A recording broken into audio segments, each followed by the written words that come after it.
আসসালামু আলাইকুম। গরম তো প্রচুর পরিমাণে পড়ে গেছে আর বাজারেও চলে এসেছে এঁচোড়। আমি আজকে এঁচোড়ের একটা রেসিপি ট্রাই করতে আপনাদের সঙ্গে চলে এসেছি। আমি এখানে দুটো একেবারেই ছোট ছোট এঁচোড় নিয়ে নিয়েছি, যেগুলোর এখনও দানা গজায়নি।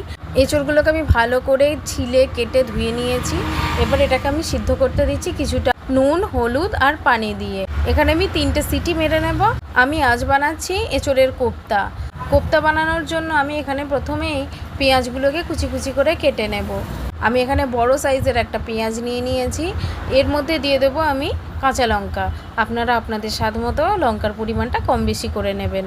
এঁচোড় তো অনেক রকমভাবেই আমরা খাই, তবে বাড়িতে একবার হলেও এরকমভাবে এঁচোড়ের কোপ্তা ট্রাই করে দেখতে পারেন। আমার পেঁয়াজ কাঁচা লঙ্কা কাটা হয়ে গেছে আর এদিকে এঁচোড়গুলোও সিদ্ধ হয়ে গেছে।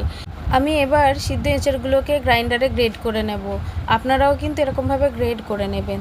এর ফলে এঁচোড়গুলো খুব ভালোভাবে মিহি হয়ে যায় আর তার সঙ্গে সঙ্গে মশলাপাতিও এর সঙ্গে ভালোভাবে মিশে যায়।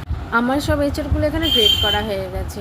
এবার দিয়ে দেব কেটে কুচি করে রাখা কাঁচা লঙ্কা আর পেঁয়াজ। তার সঙ্গে সঙ্গে আমি দিয়ে দেব নিত্যদিনের ব্যবহার করা মশলাপত্র, যেমন হলুদ গুঁড়ো, দিয়ে দেব স্বাদ মতো নুন। কোপ্তাটা খেতে যাতে খুব মুচমুচে হয় তার জন্য আমি এখানে দিয়ে দিচ্ছি চালের গুঁড়ো। আপনারা এখানে পারলে ময়দাও ব্যবহার করতে পারেন। এবার দেবো আদা রসুন বাটা আর ভাজা জিরে গুঁড়ো।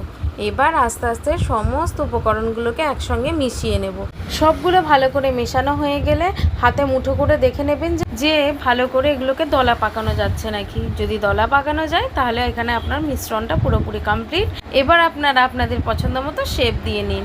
আমি এখানে এগুলোকে লম্বা লম্বা ডিমের মতো শেপ দিয়েছি। আপনারা পারলে এখানে গোল রাউন্ড কোপ্তার মতোও শেপ দিতে পারেন, আবার লাড্ডুর মতো শেপও দিতে পারেন। আমার এখানে শেপ দেওয়া কমপ্লিট হয়ে গেছে। এবার এগুলোকে ভাজার পালা। ওভেনের মধ্যে কড়াই বসিয়ে আমি এখানে সরষের তেলে কোপ্তাগুলো ভাজবো, তাই আমি এখানে সরষের তেল দিয়ে নিয়েছি। তেলটাকে হাই হিটে ভালো করে গরম করে নিয়ে তারপর মিডিয়াম টু লো হিটেতে আপনারা এই কোপ্তাগুলোকে ভেজে নেবেন। কোপ্তাগুলো অবশ্যই প্রথমে কম করে দেবেন, দেখবেন ছেড়ে যাচ্ছে নাকি তেলের মধ্যে। যদি দেখেন তেলের মধ্যে কোপ্তাগুলো ভেঙে যাচ্ছে না, তাহলে বুঝবেন যে কোপ্তাগুলো সব ঠিকঠাক আছে। এইভাবেই কোপ্তাগুলোকে উল্টে পাল্টে ভালো করে লাল লাল করে ভেজে নেবেন। আর অবশ্যই কিন্তু মিডিয়াম টু লো হিটে ভাজবেন, তা না হলে উপরটা লালচে হয়ে যাবে, ভিতরে কাঁচা রয়ে যাবে। আর এইভাবেই লাল লাল করে ভেজে তুলে নিন এঁচোড়ের কোপ্তা।